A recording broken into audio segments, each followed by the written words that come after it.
Today, we're talking about scripting. Almost all media that you'll create will probably be better if you script it out. It seems obvious, but there's a lot of people that just start filming without any idea of what they're trying to make. Even if it's a really short TikTok video, thinking it through as you write or type away can help you distill the ideas and sharpen the focus of the end product. It can almost always be better if it's written down, shared, and even rewritten before anyone presses the record button on the camera. Now, this isn't an exhaustive list of things to keep in mind, but these are tips that I find very useful when writing my own scripts or scripts for clients. So without delay, let's get into my top 10 tips for writing scripts.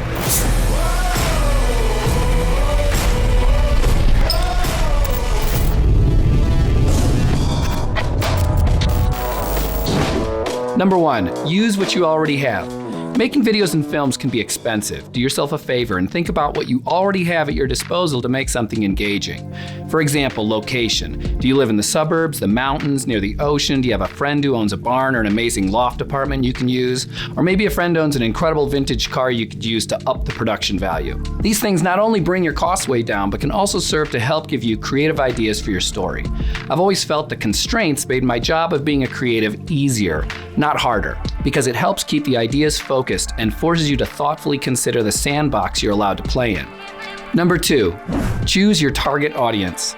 In my opinion, when you try to make something that appeals to as many people as possible, you just end up making something that nobody's really that particularly excited about. It becomes totally forgettable and washes away in a sea of mediocrity. Well done! That's not to say that there aren't universal meaningful truths that we all share that make for the very best media, but making sure you present the material in a fresh new way that hasn't been done over and over again is super important. Try to break the mold and target your superfan like a laser beam. Number 3, get inspiration from story archetypes. With that being said, there are story archetypes that have existed for so long that no one knows where they originally came from. And you can use these to your advantage. Countless movies you've watched, nonfiction stories you've read, TV shows you've binged on, and even the occasional commercial that you actually enjoyed has been based on one of these story archetypes. The characters, the environments, and the details change, but the core of the story is still the same. And here are the big ones. Overcoming the monster. Overcoming the monster is a story where the hero must destroy the monster to restore balance in the world. This could be an addiction, an abusive relationship, surviving an illness, you get the idea. Rags to riches. This is where a modest protagonist achieves a happy ending when their natural talents are discovered and displayed to the world. This could be something like a musician, an artist, or a businessman. The comedy. In this case, it's meant in the Shakespearean way, not the ha-ha funny kind of way. These stories involve some sort of confusion that needs to be resolved before the hero and the heroine can be united in love. The tragedy.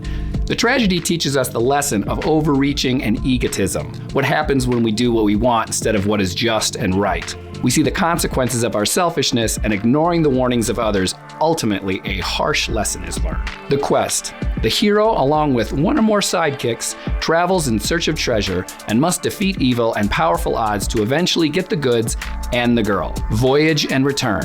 Our protagonist begins as a normal person when they're suddenly thrown into a strange and alien world, and they must make their way back to their normal life, along the way learning lessons about themselves. And finally, rebirth. A rebirth story almost always has a threatening shadow that seems almost victorious until a sequence of lucky or miraculous events leads to our hero's redemption and rebirth and the restoration of a happier world. Understand and read up about these archetypes and consider where your target audience is in their lives at this moment so that you can discover the role of the product or lesson that can help them along their journey. Number 4, hook them in the first 20 seconds. As you know, today's audiences are quicker to click off or scroll away than ever before. Start with something that will really engage them. Sometimes you literally have only seconds to do this. As an example, maybe start with the climactic moment of the story, and then after you've got their attention and they want to know what happens next, you can shift the story to an earlier time and show them how the story ended up there in the first place. Number 5, write the first draft. There are countless apps and software out there for writing scripts. However, I found Studio Binder to be the best all-in-one, easy-to-use site for taking a production from script all the way to final renders. Everything from call sheets, shot lists, props, and so much more are all integrated into the online software. This is not a paid promotion. I have zero affiliation with Studio Binder, but if you're an aspiring or already working media producer, I'd recommend you at least check it out. They have a free subscription that allows for limited use, but you can upgrade to all the interconnected features, bells and whistles, and there are so many useful features. Number 6, review the script. Don't be precious about it. The world's greatest scriptwriters don't go with their first draft, and you shouldn't either. Does it have some dull areas, too much or clunky dialogue, scenes that are mostly unnecessary and don't add much to engaging the viewer? Be honest with yourself. Be brutal. You can take it. Number 7, it's time to get others' opinion. Have people read it. People you can trust that will be honest with you about how it can be improved. You don't have to change everything that they suggest, but listen to what they're saying and be ready to make some changes. Welcome the criticism. You're not having them do this just to congratulate you on an amazing, brilliant piece of literature. You're hoping for some points to help improve it. And then don't take anything personally if they don't get something. There's a chance the audience won't either. Think about ways to clarify your ideas without spelling them out. Showing is always better than telling. And thank them for their time and input. Number 8, write a second draft. Take a digital red marker and don't be afraid of changing things that don't feel great. You might come up with some even better ideas the second time around. Life is not about perfection, it's about process. When you finish your second draft, repeat the last 2 steps again and again and again until you're satisfied that it can't be improved, or you've run out of friends. But I'm the only one here. Number 9, changes to production. Once it's ready to be storyboarded or moved to the next phase of production, be prepared to have to make a few more changes based on financial or time constraints with production.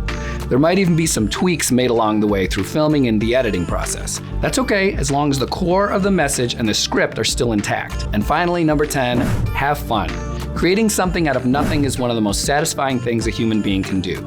Enjoy the process. It's not about the finish line, it's about the discovery and the tinkering and experimentation that happens along the way. Embrace the rewrites. No one watches a movie or listens to music for the final ending scene or final note. It's the whole journey that makes it great. So now go start writing like you love it, because you should. For more information and tips on script writing, check out the links below. And don't forget to like and subscribe.